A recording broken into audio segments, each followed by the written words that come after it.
சுலபமாக மாலை வேளையில் சுட சுட போண்டா எப்படி செய்கிறது அப்படிங்கிறத பார்த்துடலாமா. எந்த ஒரு பொருளும் வேஸ்ட் பண்ணாமல் மறுபடியும் எப்படி அதை உபயோகப்படுத்துறது அப்படிங்கிறது தான் இப்போ நம்ம பார்க்க போகிறோம். நான் சுசியம் ஏற்கனவே செஞ்சுருந்தேன். அந்த சுசியமுடைய மாவு கொஞ்சம் மிச்சமாயிடுச்சு. அது என்ன பண்ணலாம் அப்படின்னு யோசிக்கும்போது தான் திடீர்னு போண்டா செஞ்சிடலாம் மைதா மாவில் வச்சு அப்படின்னு ஒரு யோசனை வந்தது. அதனால தான் இந்த போண்டா நான் செஞ்சுருக்கேன்.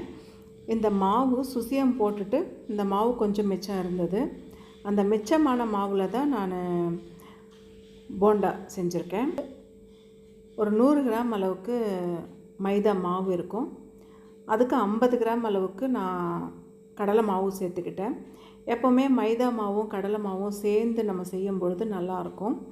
அதனால் 100 கிராம் மைதா மாவுன்னா 50 கிராமு கடலை மாவு, ஒரு 50 கிராம் கார்ன்ஃப்ளவர் மாவு, 1 டீஸ்பூன் அளவுக்கு ரெட் சில்லி பவுடர் சேர்த்துருக்கேன். இதோட ஒரு கைப்பிடி அளவுக்கு கொத்தமல்லி, ஒரு பெரிய சைஸு வெங்காயம், சால்ட்டு சேர்த்துக்கிறேன். சேர்த்துட்டு நல்லா மிக்ஸ் பண்ணிக்கலாம். ஏற்கனவே மாவு மிச்சமான மாவு தானே, அந்த மாவில் இருந்த தண்ணியே சரியாக இருந்தது.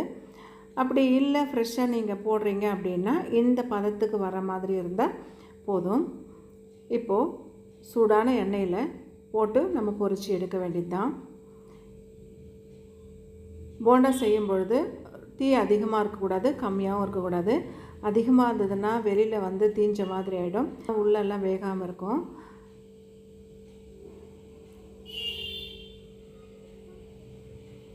இப்போது ஒரு பக்கம் நல்லா வெந்துருச்சு, இன்னொரு பக்கம் இதை நம்ம திருப்பி விட்டுடலாம். 2 பக்கம் வெந்து வந்தவுடனே நம்ம எடுத்துடலாம். 2 பக்கமும் நல்லா வெந்து வந்துருச்சு. அவ்வளோதான், சூப்பராக போண்டா ரெடி ஆகிடுச்சு. ஸ்கூல் விட்டு வர குழந்தைங்களுக்கு இது போல் நம்ம செஞ்சு கொடுத்தா வீட்டில் செஞ்சு கொடுத்த திருப்தி இருக்கும். அதே மாதிரி ஹெல்த்தியாகவும் நம்ம குழந்தைங்களுக்கு கொடுக்கலாம், நம்மளும் தாராளமாக சாப்பிட்லாம். சுலபமாக சீக்கிரமாக செஞ்சு முடிச்சிடலாம். இதே மாதிரி செய்து பார்த்துட்டு எப்படி வந்திருக்கு சொல்லுங்கள்.